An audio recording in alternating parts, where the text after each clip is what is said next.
El monje santo Grigori Rasputin, San Petersburgo, finales del año 1916.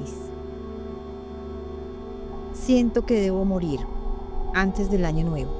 Quiero hacer presente, no obstante, al pueblo ruso, al padre, a la madre de Rusia y a los muchachos, que si yo soy asesinado por comunes asesinos, y especialmente por mis hermanos aldeanos rusos, tú, zar de Rusia, no tengas miedo. Permanece en tu trono, gobierna y no temas por tus hijos, porque reinarán por otros 100 o más. Pero si soy asesinado por nobles, sus manos quedarán manchadas por mi sangre, y durante 25 años no podrán sacarse de la piel esta sangre. Ellos deberán abandonar Rusia. Los hermanos matarán a los hermanos. Ellos se matarán entre sí. Y durante 25 años no habrá nobles en el país. Zar de la tierra de Rusia, si tú oyes el tañido de las campanas que te anuncian que Grigori ha sido asesinado, debes saber esto. Si han sido tus parientes quienes han provocado mi muerte, entonces ninguno de tu familia, o sea, ninguno de tus hijos o de tus parientes, quedará vivo durante más de 2 años. Ellos serán asesinados por el pueblo ruso. Rogar, rogar, sed fuertes, pensad en vuestra bendita familia. Esta noche en San Petersburgo matarán a Grigori Ivanovich Rasputin, el monje santo, el profeta de la Santa Madre Rusia. Un complot de personajes perversos de la nobleza rusa, de generales fomentadores de guerras y de la política corrupta, en la noche del 16 y 17 de diciembre de 1916, lo matan a balazos después de haber intentado en vano de envenenarlo con pasteles de cianuro. Rasputín, después de haber comido 24 pastelitos, estaba vivo todavía. El príncipe Yusupov pensó entonces que Rasputín quizás era el diablo en persona y por lo tanto lo mató disparándole varios tiros en la cara. Rasputín era el último profeta de Rusia, mandado por Dios para evitar la Segunda Guerra Mundial y sobre todo evitar la revolución bolchevique que causaría 70 años de oscuridad sin Dios en la tierra, que la Madre Santa Miriam amaba mucho. Rasputín quería que Rusia se convirtiera en la guía espiritual del mundo y evitar que la misma pudiera, algún día, transformarse en el brazo del castigo de Dios. Esta es la verdad del cual intento, como siempre, ser testigo. Giorgio Bon Giovanni.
Hola, bienvenidos al Despertar. Hoy le traemos un programa de historia.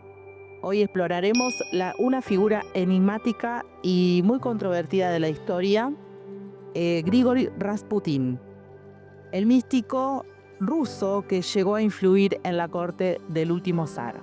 Bueno, pero también les voy a presentar a mi compañero Rubén Rajish, que nos va a seguir en esta exploración. ¿Qué tal, Rubén? ¿Qué haces, Sil? Bueno, un tema complicado de abordar. Desde ya vamos a decirle a la gente que vamos a tratar de abordarlo con el mayor de los respetos, tratar de acercarnos a la verdad. Es notorio que según los historiadores o el investigador, poniendo la acentuación de un lado o del otro, Rasputín fue o un loco, un pervertido o un místico, un sanador. Eso vamos a tratar de abordar. ¿Quién era realmente? Así que los invitamos a un mundo de misterio, política y mística. Por supuesto, y para eso también vamos a presentarlo a Maxi, nuestro otro colaborador. Hola, Maxi. Hola Sil, hola Rubén. Y como dijeron los chicos ahora, hoy les vamos a presentar más o menos lo que es la vida de Rasputín, de lo que se sabe, porque hay muchos misterios rodeados en su vida, su muerte, que hasta el día de hoy es una incógnita muy grande. Por supuesto, no se olviden de hacer como un regreso a esa historia, a ese tiempo, vamos a decir, ¿no? Porque por ahí no había tantos medios que podían difundir lo que realmente era Rasputín o lo que hizo. Entonces, bueno, vamos también a presentar a otro colaborador, José de Guatemala. Bienvenido, José. Hola Silvina, Rubén, Maxi. Para José. Bueno, ¿Qué tal? vamos a hablar de alguien que tenía dones proféticos. Incluso también fue llamado, como dijo Rubén, monje loco. Pero también nos dejó sus profecías del fin del mundo. O sea, es una persona que para unos es bien y para otros mal. Pero vamos a descubrir a través del programa. Bueno, chicos, y ahora vamos a la biografía de Rasputín, ¿sí? Vamos. Rasputín había nacido el 9 de enero de 1869 en Pokostrovie, un lugar muy gélido donde la temperatura media anual es de tan solo 1 grado centígrado sobre cero, una localidad de Siberia situada a más de 2000 kilómetros de San Petersburgo, entonces capital de Rusia. Era hijo de un pequeño campesino, aunque fue el quinto de 9 hermanos. Solo él y su hermana Feudosia sobrevivieron a la infancia. De religión ortodoxa, se crió allí y su vida era muy similar a la de casi todos sus vecinos. Nunca fue a la escuela, por lo que era analfabeto. Le gustaba beber y las fiestas. Los datos históricos realmente comprobados acerca de su juventud son muy escasos. Algunos historiadores afirman que estuvo involucrado en delitos graves, como el robo de caballos, pero eso no se sabe con certeza. Sí se sabe, en cambio, que cometió pequeños robos y tuvo algunos problemas con la autoridad. Su juventud no fue distinta de otras muchas en una tierra donde la vida era más que dura. Borracho y juerguista, también resultó ser un ladrón. En 1887, recién cumplidos los 18 años, se casó con Praskovia Dubrovina, 3 años mayor que él, con quien tuvo 3 hijos, Dmitri, María y Bárbara. Hasta aquí una vida completamente normal y corriente, pero en 1897, cuando tenía 28 años, decidió dejar a su familia para peregrinar al monasterio de San Nicolás de Verjutorie. ¿Por qué se fue? Algunas fuentes dicen que lo que hizo para escapar de la justicia tras haber cometido un robo, otras que sufrió un arrebato religioso porque se le apareció la Virgen María, o que en realidad un estudiante de teología lo convenció. Sea por la razón que fuese, Rasputín pasó varios meses en aquel monasterio, donde conoció al padre Mascari. Una cesta que, según afirmarían años más tarde, el propio Rasputín, le hizo descubrir a Dios. Esto fue el signo de una transformación interior que se manifestó cuando en 1897 peregrinó al monasterio de San Nicolás de Verjutor. Durante su estancia en el monasterio de Verjutori, aprendió a escribir y leer un poco, pero nunca se le dio bien. Cuando regresó a su aldea, era un hombre completamente distinto. Se hizo vegetariano, abandonó el alcohol, rezaba con gran fervor, atendía los oficios divinos y comenzó a realizar peregrinaciones que duraban meses o incluso años. recorriendo el país para visitar lugares sagrados. Los historiadores coinciden en que Rasputín, pese a sus carencias educativas y su aspecto desaliñado, poseía un gran carisma, una personalidad magnética que atraía a quienes se le acercaban. Cada vez que regresaba a su aldea tras una peregrinación, su aura de misticismo crecía. El sacerdote local y otros aldeanos veían con malos ojos, ya que cantaba canciones extrañas y se rumoreaba que Rasputín hacía que sus acólitas lo lavaran ceremonialmente antes de cada reunión. Algunos expertos creen que Rasputín se unió a los Kisti, una secta que creía que para alcanzar la fe verdadera hacía falta el dolor y cuyos rituales incluían autoflagelación y orgías sexuales. Pero otros historiadores, como Joseph Furman, creen que esos rumores eran infundados. A principios del siglo XX, su fama como hombre santo, capaz de resolver las crisis espirituales de la gente, comenzó a propagarse por Siberia. Aunque había rumores de que mantenía relaciones sexuales con algunas de sus seguidoras, consiguió que las autoridades religiosas locales le dieran una carta de recomendación para el obispo Sergei, rector del seminario teológico del monasterio Alexander Nevsky, situado en San Petersburgo, la capital del Imperio Ruso. 1903 logró impresionar al archimandrita Teofán, que estaba muy bien conectado con la alta sociedad, y llegó a ser confesor del zar Nicolás II y de su esposa Alejandra. Su amistad con Teofán le abrió las puertas de la aristocracia a Rasputín. Gracias a ella, conoció a Militza y Anastasia de Montenegro, apodadas las princesas negras, que se habían casado con sendos primos del zar y fueron la clave para que Rasputín entrara en contacto con la familia real. Fueron ellas quienes en 1905 introdujeron a Rasputín en la familia real, que por entonces vivía parapetada en un aislamiento incomprensible para la corte.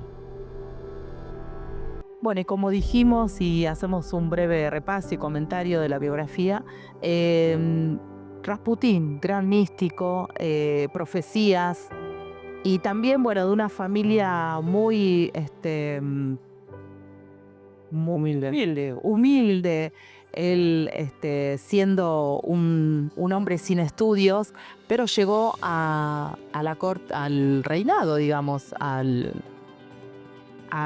llevarlos a ellos, a dirigir.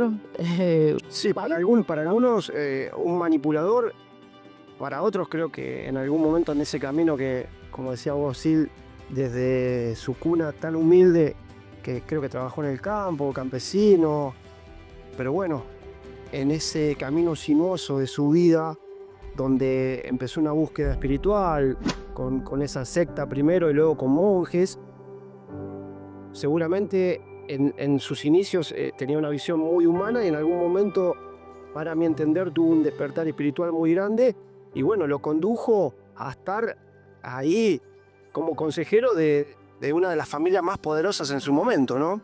Claro, sí. No sé si su misticismo lo despertó, como dice, porque hay varias versiones, si fue la aparición de la Virgen, o que él encontró y que buscó ese camino por lo que él veía, sentía. Pero bueno, es todo un enigma.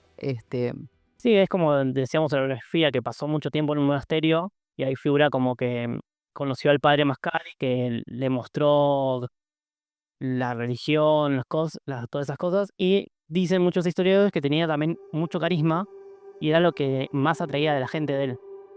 En el carisma, cada vez que hacía una peregrinación, como que cada vez más gente se acercaba a él, a saber, a conocerlo. Sí, y lo que quiero destacar más que nada, porque es confuso, ¿no? Fíjate que muchas de las biografías que hemos por ahí repasado hacen mucho hincapié en los rumores, y los rumores son rumores. También hay que tener en cuenta, como dijiste vos, al comienzo, ubicarnos en aquel contexto, en un mundo muy lejano, principios del siglo pasado, donde la humanidad vivía de otra manera, donde había un montón de tabujos y de temas que no se tocaban. Pero yo, en defensa, no soy un defensor de Rasputín, pero quiero ser justo con la gente Y con Rasputín, si es que fue inocente y si fue culpable, lo juzgarán. Yo lo que me quiero quedar es con esto, con los hechos. Sanaba gente, sanaba. Ayudaba espiritualmente, ayudaba. Y con esto redondeando de su participación en la familia de los zares, él en algún momento le dice a uno de los zares, dice, si tú sigues mi consejo, la familia o de los zares continuará. Y bueno, vos fíjate que lo traicionaron y lo que él predijo se cumplió. La dinastía de los zares sucumbió. Claro. José, bueno, ¿opinás vos? Sí, chicos, y también llama mucha la atención de que le decían monje, pero en realidad no fue monje, sino que sí tuvo su estadía en el monasterio, pero más que todo fue para aprender a escribir y a leer. Y también él fue el quinto de nueve hermanos, y como decía Rubén, él sanaba, curaba y todo, pero siempre le tenían envidia. Y si nos damos cuenta de lo que estamos hablando, Rasputín siempre intentó buscar de que Rusia no llegara a esas guerras que se hablan sobre la historia de Rasputín. Siempre quería que Rusia fuera el modelo para todo el mundo. Claro, lo fueron defenestrando con el correr de la historia también, si bien en la época esa y después con el correr de la historia, la actualidad, si uno lo busca, encuentra la historia de él como muy, muy avasallada de cosas que, bueno, que no sabemos si fueron realmente ciertas o no. Pero bueno, chicos, vamos a ir ahora a un desarrollo de su socioeconomía. El zar conoció a Rasputín por primera vez el 1 de noviembre de 1905 en el Palacio Peterhof y dejó constancia del encuentro en su diario personal, donde escribió que su esposa y él habían conocido a un hombre de Dios, Grigori, de la provincia de Tobolsk. Un año después, Rasputín le pidió al zar que le diera permiso para llevarse un icono religioso y volvieran a verse. Por aquel entonces, los zares habían tenido 4 hijas y por fin el tan deseado heredero varón al trono, Alexei, nacido en 1904. Sin embargo, cuando cortaron el cordón umbilical, el ombligo del pequeño sangró durante 2 días. El heredero sufría de hemofilia, una enfermedad que en aquella época otorgaba una esperanza de vida de apenas 14 años. Los zares dejaron su palacio de San Petersburgo y se fueron al Palacio Alexander para mantener en secreto aquella dolencia, ya que podía descartar al zarevich como candidato al trono. En 1907, la zarina le pidió a Rasputín, cuya fama de curandero era grande, ayudar a su hijo. La hemofilia es un trastorno hemorrágico. La coagulación de la sangre tarda más en producirse y quienes la padecen sangran durante más tiempo de lo normal. Rasputín acudió a la llamada de la zarina Alejandra cuando el pequeño sufrió hemorragia y rezó junto a él. La hemorragia del zarevich se detuvo y la zarina desde entonces quedó convencida de que la salud de su hijo, más preciado, dependía de la presencia de Rasputín. Es sabido que Rasputín rechazaba el uso de fármacos y eso pudo haber jugado un papel fundamental, ya que para mitigar los dolores del zarevich, los médicos le daban ácido acetalicílico, es decir, aspirina, ignorantes por aquel entonces de que la aspirina licúa la sangre y por lo tanto aumenta el sangrado.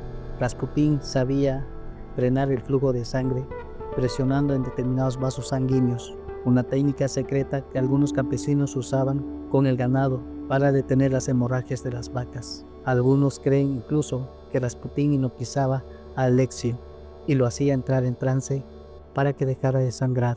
En cualquier caso, la zarina tenía claro que la presencia de Rasputín contribuía a la salud del heredero al trono, y por ello se convirtió en una figura de gran estatus y poder en la corte. Y eso, por supuesto, despertó numerosas envidias y odios. Comenzaron a surgir rumores acerca de que ejercía una influencia negativa en las decisiones políticas del zar, y la Iglesia Ortodoxa rusa lo acusó de ser un hereje religioso. Y Rasputín no solo tenía el favor de la familia real, muchos nobles poderosos también cayeron bajo el embrujo de su mirada, muy fija y penetrante, con unos ojos azules muy claros que contrastaban con su pelo moreno. Otra de sus particularidades era su forma de hablar, ya que según parece, nunca formaba frases normales y completas, sino que se comunicaba de manera críptica, como un oráculo. Sabía escuchar con mucha atención a las personas, mostraba una gran empatía y los ayudaba a aliviar sus padecimientos espirituales. Así los conquistaba. Los enemigos de Rasputín decían de él que llevaba una vida sexual licenciosa, con acusaciones de todo tipo, desde que había violado a la niñera de los hijos del zar hasta que mantenía una relación amorosa con la zarina. Además, corría el rumor de que requería con mucha frecuencia los servicios de meretrices, prostitutas.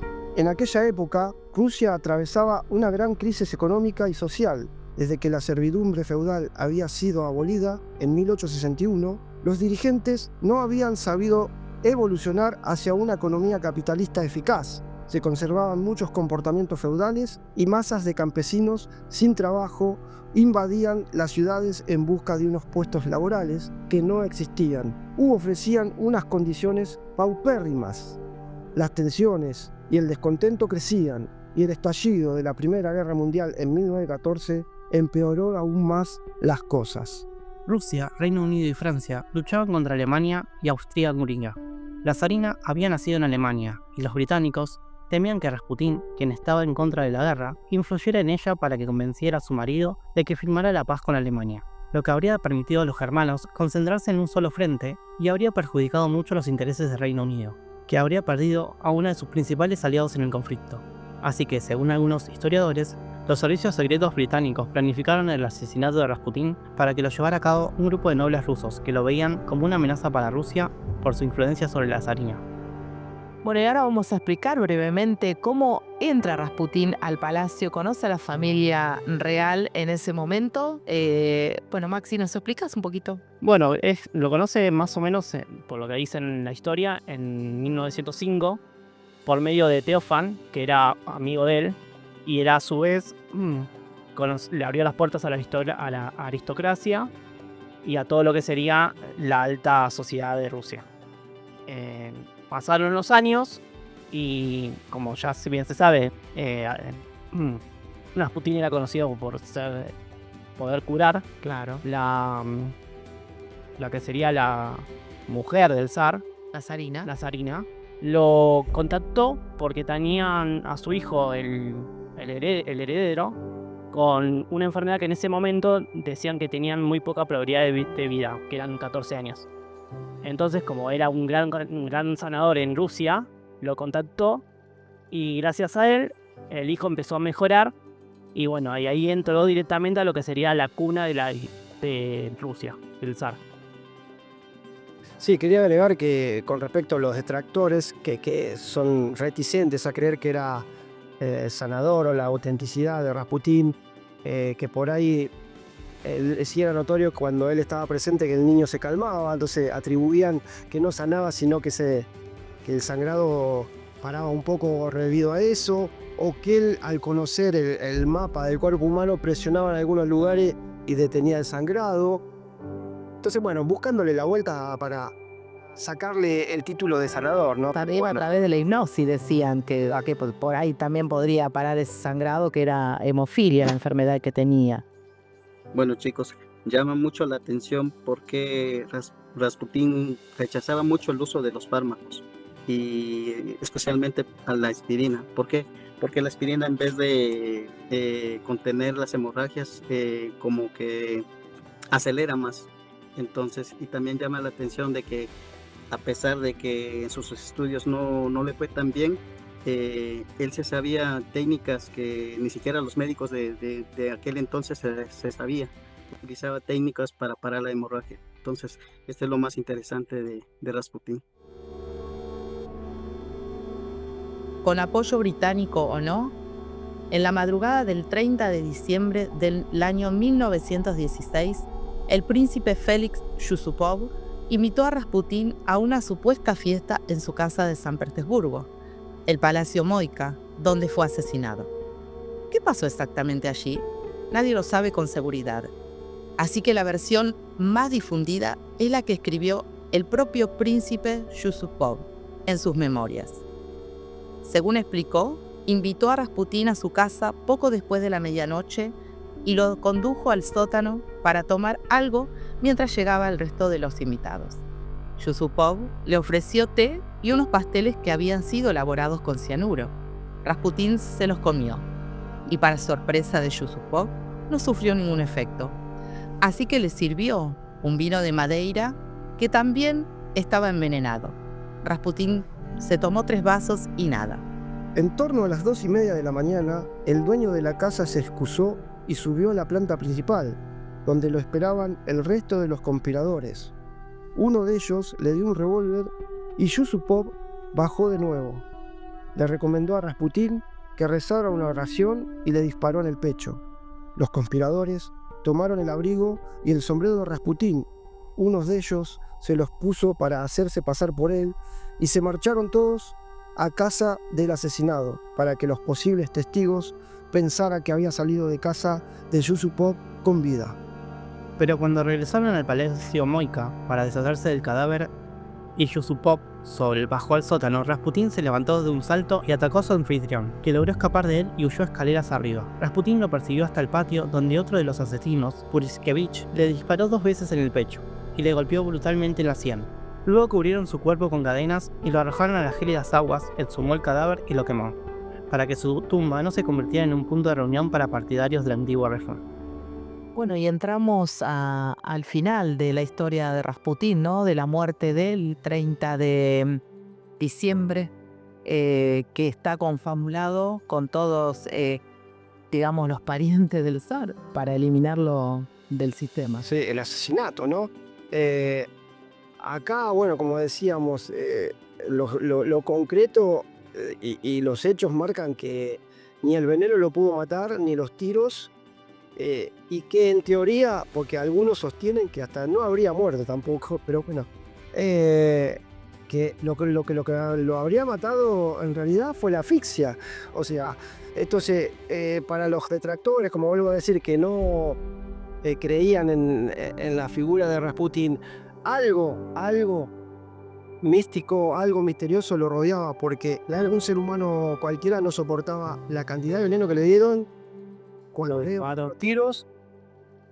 Claro, es atarlo y tirarlo al río congelado. Entonces, era un estorbo realmente. Para esa época, Rasputín era un estorbo para todos. Sí, y hay que ver también, bueno, ahí me das el pie para mencionar, leí de varios autores que no analizaban en sí la figura de Rasputín, sí la historia de los zaris y su caída, que mencionan que, a ver, la caída de los zares fue algo para el control de las familias que controlan el mundo y el destino de la humanidad en cierta manera. La caída de los zares era fundamental. ¿Para qué? Para que pueda desembarcar el comunismo en Rusia y así polarizar Oriente y Occidente, ¿no? Y bueno, acá, mencionando esto, uno comprende de por qué era tan importante o era un estorbo tan grande como decís vos, Rasputín. Porque si los zares hubieran hecho caso a Rasputín, eso no hubiera sido posible. Los zares se hubieran mantenido en el poder, y esto, para los intereses del poder global, seguir esa movida de piezas ajedrecísticas y conducir una humanidad hacia un objetivo, hubiera sido imposible, ¿no? Exactamente. Lo más sorprendente acá, chicos, es que se podía hacer sorprendente o milagro. ¿Por qué? Porque a pesar de que Rasputín consumió 24 pastelillos con veneno cianuro, uno de los más mortíferos del mundo, que con esa cantidad que Rasputín consumió era como para matar 20 elefantes, y aún así no murió. Y como dijo Rubén, a pesar de todo lo que hicieron, los atentados que le hicieron, él terminó muerto, pero por asfixia. Eso es lo más interesante. Bueno, chicos, vamos ahora a las profecías de Rasputín. Profecías sobre la caída de los Romanov. Una de las profecías más famosas de Rasputín está relacionada con el destino de la dinastía Romanov. Se dice que advirtió a la zarina Alejandra que si él moriría a manos de los nobles de la corte, la familia imperial y la monarquía no duraría más de 2 años, según esta profecía. Si los nobles lo asesinaban, toda la familia imperial encontraría un destino trágico y Rusia sufriría grandes penurias. Si moriría de manera natural, la familia Romanov seguirá gobernando durante años. Rasputín fue asesinado en diciembre de 1916 y en 1917 la Revolución de Rusia derrocó al zar Nicolás II. Y en 1918 toda la familia Romanov fue ejecutada por los bolcheviques. Bueno, esta profecía claramente y lamentosamente se cumplió, ¿no? Por no hacer caso a Rasputín, por tenerlo como un demente. No por tenerlo como un demente, para mí por el miedo que generaba una figura como él en los planes que tenían, porque se sabía que Reino Unido quería que sí o sí Rusia estuviera en la guerra. Y como temían que Rasputín, al estar tan metido en la familia real, influyente, más sobre todo en la zarina, hagan que Rusia firmara la paz. Porque sí, es notorio, a ver, hablando de que también se nota que hay un... Profundamente en lo espiritual a él lo preocupaba, ¿no? No solo el destino de Rusia, sino a nivel mundial, que lo vamos a ver hoy, en las próximas visiones, ¿no? Sí, la segunda profecía es sobre la Primera Guerra Mundial. Rasputín también predijo el estallido de la Primera Guerra Mundial y las devastadoras consecuencias que tendría para Rusia. Advirtió al zar Nicolás II que si Rusia entraba en la guerra, el país enfrentaría grandes calamidades. Una advertencia que obviamente no fue escuchada. De hecho, la participación de Rusia en la guerra se aceleró a la crisis social y económica que contribuyó al colapso del régimen zarista. Sí, para ahondar más de lo que decíamos recién, ¿no? El tema de la preocupación de él, no solo de Rusia, sino a nivel mundial, y lo que advierte acá, todos lo sabemos, cuando llega el comunismo, el sufrimiento del pueblo ruso, ¿no? Mucha hambruna, ni hablar cuando llegó la Primera Guerra y sobre todo la Segunda, pues la gran mortandad de soldados en el pueblo ruso también, ¿no? Devastador, totalmente. Vamos con mi parte, a las visiones de Rasputín, donde dice que Rasputín tuvo visiones de una gran tormenta que envuelven a Rusia y al mundo entero. Estas visiones, a menudo, se interpretan como una predicción de la Revolución Rusa y los años de caos que siguieron.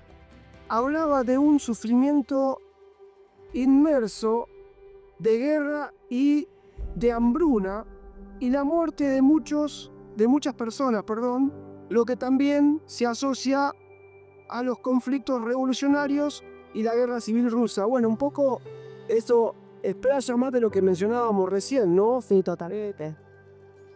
Seguramente en sus visiones él estaba seguro de que cuando decíamos manipulador, o en realidad un gran influyente, pero con intenciones Claro, buenas para que totalmente el destino del pueblo ruso, el poder cambiarlo, ¿no? hubiese sido ese que fue, totalmente. Tal cual. Es que, si vamos al caso de las profecías, es como está quejando a raíz de lo que iba pasando. O sea, como que tenían muchas advertencias y no quisieron escuchar. Bueno, con la profecía número 4, que es la profecía sobre su propia muerte. Rasputín supuestamente predijo su propio asesinato con precisión. Escribió una carta a la zarina Alejandra en la que afirmaba que pronto sería asesinado, pero también advertía que su muerte provocaría el fin de la dinastía Romanov. Este mensaje es una de las razones por las cuales su asesinato se volvió tan significativo para la historia rusa. Bueno, acá también, o sea, escribió cómo iba a ser su asesinato y se lo advirtió. Es lo que dicen todos, que después del asesinato de Rasputín, el zar la familia entera que fue Ser poco tiempo y ejecutada claro. un año después. Sí, totalmente. José, Sí, sí. Lo más sorprendente aquí, chicos, es que después de la muerte de Rasputin de 1916, en 1917, al no ser escuchado las profecías de Rasputin, viene la Virgen a través de, con su advocación de Fátima y viene a advertir siempre a la humanidad que si la humanidad no se convierte, íbamos a pagar caro todas nuestras acciones. Otras de las otras profecías menos conocidas, Rasputín también hizo otras predicciones más vagas que fueron interpretadas de diversas maneras. Algunos creen que predijo la llegada del comunismo y el reinado de terror que los bolcheviques impondrían tras la revolución. También se le atribuyen comentarios sobre el colapso de otras potencias europeas y el sufrimiento general de la humanidad en las décadas venideras. Claro, y esto está también aparejado con el tercer secreto de Fátima, la verdad. Lo que pasa con la profecía de Rasputín de convertir a Rusia. Sí, Silvina, tienes mucha razón. Y quería decirte algo sobre Rasputín. Rasputín era el profeta de Rusia mandado por Dios.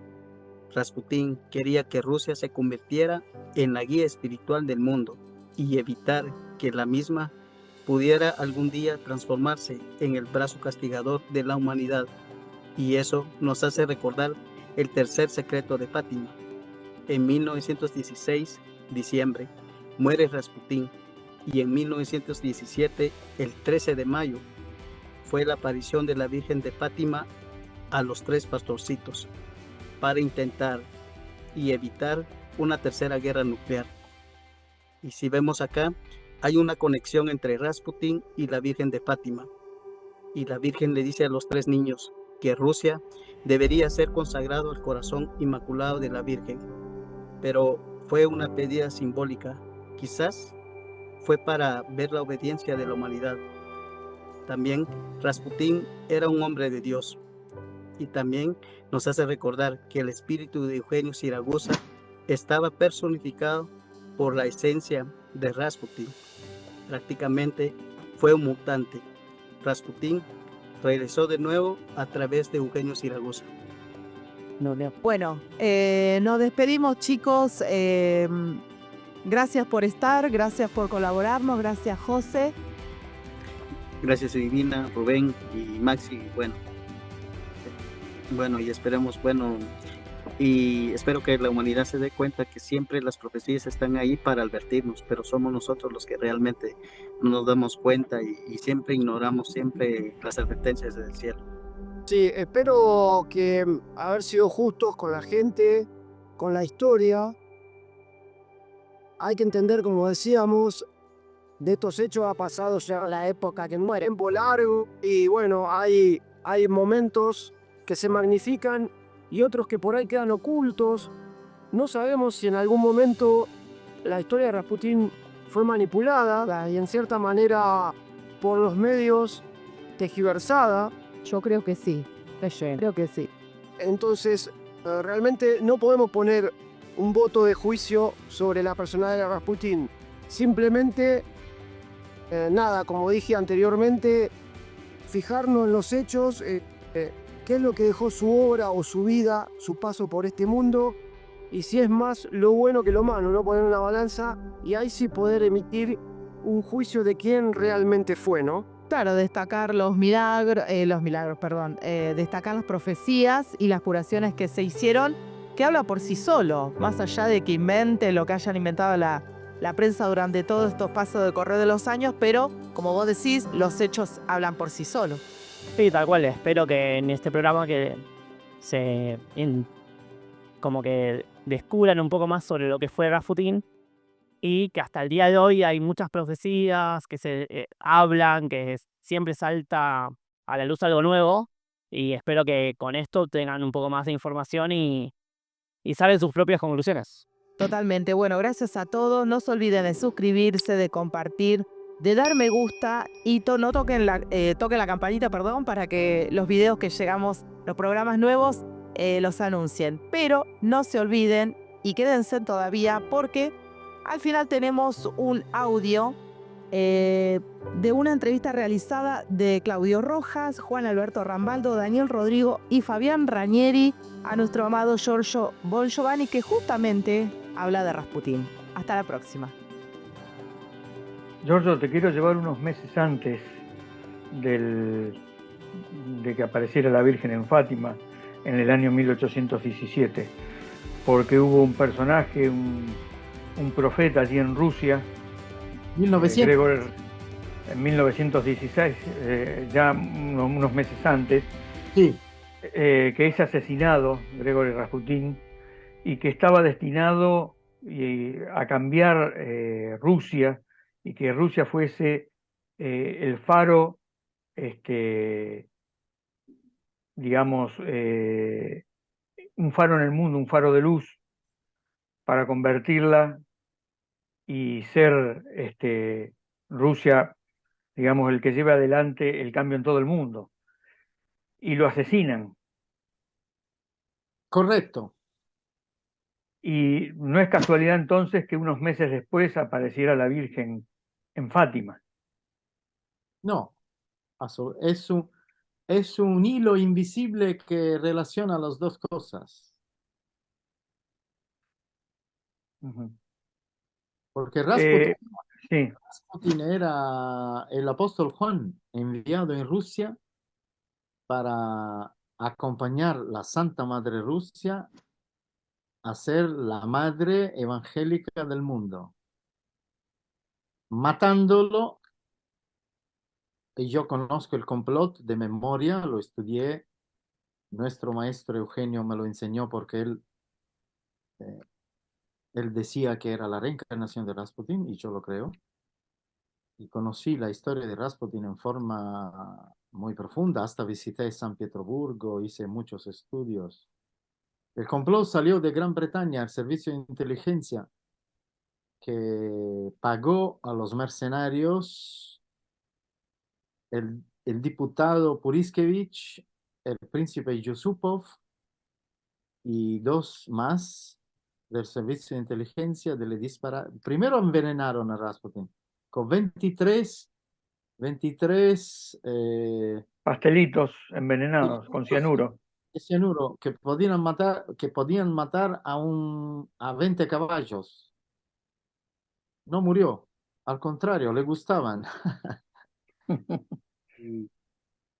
y le tuvieron que disparar varios balazos, porque el poder de los ricos rusos odiaba a Rasputin, porque no quería la guerra Rasputin, quería sacar a Rusia de la Segunda Guerra Mundial. Y profetizó al zar y a la zarina, que eran amigos suyos, porque le curó al hijo, que se le iban a matar la nobilidad, los ricos rusos, él iba a terminar el poder, lo mataban. Y así fue. Si lo mataban los el pueblo, él iba a reinar mucho más. Entonces fue una misión fracasada, no fracasada por Rasputin, fracasada por el hombre que no aceptó una vez más una encomienda, una pedida de redención.